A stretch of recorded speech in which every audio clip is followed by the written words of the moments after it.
इस एपिसोड की शुरुआत में किम और फेंजिन इन तीनों को ढूंढते ढूंढते ऐसी मैजिकल जगह पहुंचे जहां हर चीज ग्लो कर रही थी, क्रिस्टल से लेकर मिट्टी तक। इधर जेन ने जियो की बात सुन उनसे मदद मांगी कि वो दोनों कुछ ना कुछ करके रियल वर्ल्ड में इसे जेल में डाल दे, ड्रंक केस में या किसी भी केस में। बेचारा इस आइलैंड पे तक रहने के लिए तैयार था क्योंकि वो सच में किलर नहीं बनना चाहता जैसे इन्होंने कहा। गैस क्या लगता है ये वही किलर है जिसे हमने देखा? मुझे बिल्कुल भी नहीं लग रहा। इन बातों से जियो ने उसे कहा, मैं तुम पर ट्रस्ट करती हूँ। जेन यही खुशी से एग्जिट के बाहर निकलते एक भाला सीधा उसके आर पार हो गया, जिससे ऑब्वियसली वो वही मरा। इन दोनों का दिमाग इस परिस्थिति को समझ पाता दोनों वक्त खत्म होते वापस आए जिना के घर अक्टूबर 4, 2021 को। मतलब फिलहाल कोई भी किलिंग नहीं हुई है और पहली किलिंग 3 दिनों के बाद होगी। एक सेकेंड, आपको कुछ अजीब नहीं लग रहा? जरा गौर से देखो, जियो टाइम एंड स्पेस से ट्रैवल करके जिन्हा के घर आई। ये कैसे हो सकता? कहीं आप भूल तो नहीं गए उनका टाइम उल्टा चलता, सो इस बार भी वो अपने घर पे उठनी चाहिए थी। लेकिन वो यहाँ कैसे आई? मे बी जिन के मरने से यूनिवर्स में काफी चेंजेस हुए या टाइम ट्रैवल का अंत पास आ रहा होगा, जिससे जितने भी टाइमलाइंस है वो एक दूसरे से टकरा रहे होंगे। ये छोड़ो, सबसे महत्वपूर्ण चीज, जेनी जिंदा थी। जैसे जियो ने उसे देखा वो बहुत रही और खुश भी थी। इससे जियो को लग रहा था सब लोग ठीक है, सेफ है, तो वो पहले ही हैप्पी एंडिंग के लिए खुश थी। लेकिन सच में ऐसा होगा क्या? चलो आओ देखें। इन दोनों ने मिनी के बारे में जाकर जेन के बारे में पूछा। जेन किसी ट्रिप पे जाने के बाद वो कहाँ है किसी को भी नहीं पता। मे बी ये वही ट्रिप होगी जिसका जिक्र जेन ने किया था। इसी बीच जियो को अपने ब्लाइंड डेट एजेंट का कॉल आया कि क्यों वो आज नहीं आई। उसने कुछ तो सोचकर ब्लाइंड डेट एजेंट को दोबारा ब्लाइंड डेट रखने के लिए कहा। आप बोल तो नहीं गए उसका ब्लाइंड डेट कौन है? फनी बात, डेट पे ये दोनों गए। शियांग को जैसे पता चला जिन्हा जियो का बॉयफ्रेंड है, बेचारा शॉक और गुस्से में था। बताओ, ऊपर से इन दोनों ने उसे सारी कहानी बताई। शियांग को इनकी पूरी बातें A to Z झूठ लगी। जियो उसे कहती है, अगर मैं तुम्हें तुम्हारा फ्यूचर बताऊं तो फिर तुम हैकिंग करोगे? तुम अभी जेन यूनिवर्सिटी में जाकर जेनी से मिलो, तुम्हें अपने सच्चा प्यार मिल जाएगा। ऑब्वियसली बाबा उसे ये बात भी झूठ लगी, लेकिन वो सच में यूनिवर्सिटी में गया। उसे वह ऐसा लग रहा था जैसे कोई उसे रोक रहा हो किसी को आने देने तक। जैसे उसने जेनी को देखा उसके लिए हर टाइमलाइन की तरह वक्त रुक गया। और क्या, शियांग आ गया मुस्कुराते मुंह नीचे करते, क्योंकि उसे अपना पहला प्यार मिल चुका। अभी उसे इनकी बातों पे पूरा भरोसा है। यहाँ शियांग से हमें एक बहुत बड़ी बात पता चली। जेन वही डायमंड क्रूज पे था और वो क्रूज पे जाने के बाद वापस ही नहीं आया। आप सोच रहे होगे अब तो वो मिसिंग है, मतलब अब किलिंग नहीं होगी। ऐसा नहीं। आप याद करो मिनी ने क्या कहा था, जेन मास्टरमाइंड नहीं कोई और है। इस बात से सिचुएशन और ज्यादा कॉम्प्लिकेटेड होने वाली है, क्योंकि उन्हें नहीं पता कि वो अंदर में छुपा हुआ मास्टरमाइंड कौन है और उसका प्लान क्या। वैसे देखा जाए तो इस कहानी में ज्यादातर रोमांस मेन कैरेक्टर की जगह साइड कैरेक्टर्स का ही दिखाया गया है, जैसे कि शियांग और जेनी का। ये दोनों फिर से अचानक मिले कॉफी शॉप में। ऊपर से शियांग अपना वॉलेट नहीं लाया था। वाह रे वाह, पहले इंप्रेशन ही खराब हो गया बेचारे का। इधर इन्हें सवाल आया ये पहले मर्डर को कैसे रोके। वो शियांग की हेल्प नहीं ले सकते क्योंकि उसने वही किसी पीठा डायलॉग मारा, बिना सबूत के मैं कुछ नहीं कर सकता। लेकिन इस खुराफाती के दिमाग में कुछ खिचड़ी पक रही थी। अगली सुबह जिन्हा को स्टेशन से पता चला जियो को किसी ने मारने की कोशिश की। जियो बार से बाहर निकलते उस पे हमला हुआ और उसकी आंख किसी के घर पे खुली। वो तो अच्छा हुआ जियो वहां से भागने में कामयाब हो सकी। बेचारी के साथ कितना ही अन्याय हुआ है ना?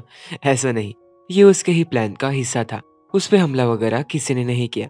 जियो ने पिछले टाइमलाइन की सारी डिटेल्स शब्दों के मदद से इस कहानी में जोड़ कैप्टन को बताई। किलर का नाम उसने सुना जेन। उसने वहां देखा जेन कलामा नाम की लड़की को मारने वाला, ब्ला ब्ला ब्ला। आपको तो पता ही है ना बाकी की डिटेल्स।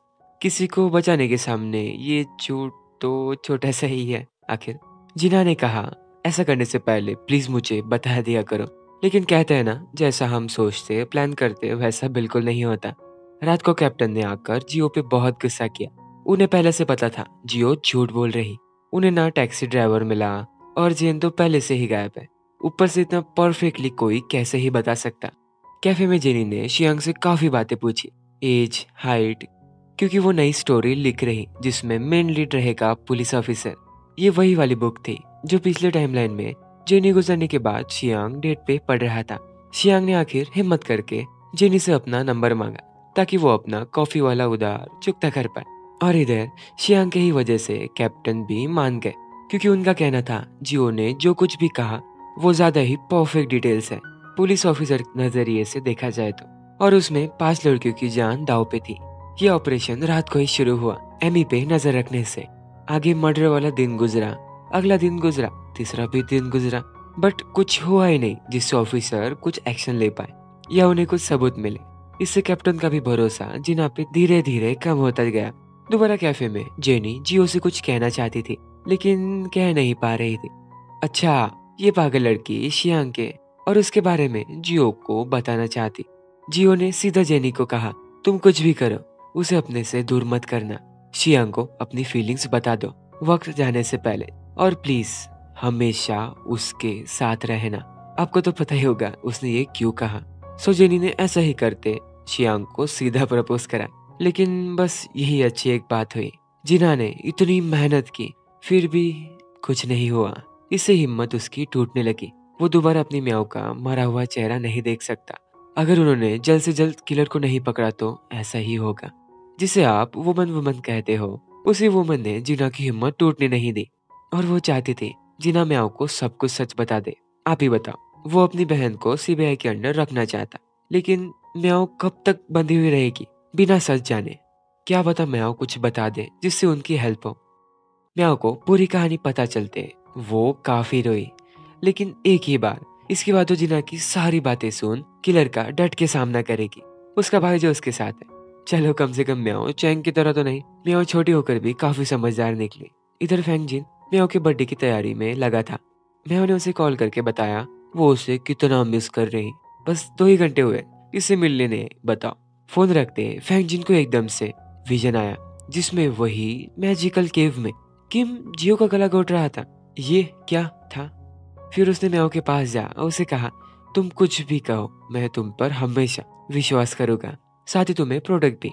जिना को कैप्टन ने अर्जेंटली बुलाया। क्यों पता नहीं, बट फास्ट। उसके रास्ते में गलती से नजर एक ब्लैक गाड़ी की तरफ गई। उसने देखा पिछली वाली सीट पे कोई लड़की बंधी हुई थी। उसने तुरंत गाड़ी का पीछा करा। इधर म्याऊ वॉशरूम में जाते किसी ने दरवाजे के पीछे से आकर म्याऊ पर हमला करा।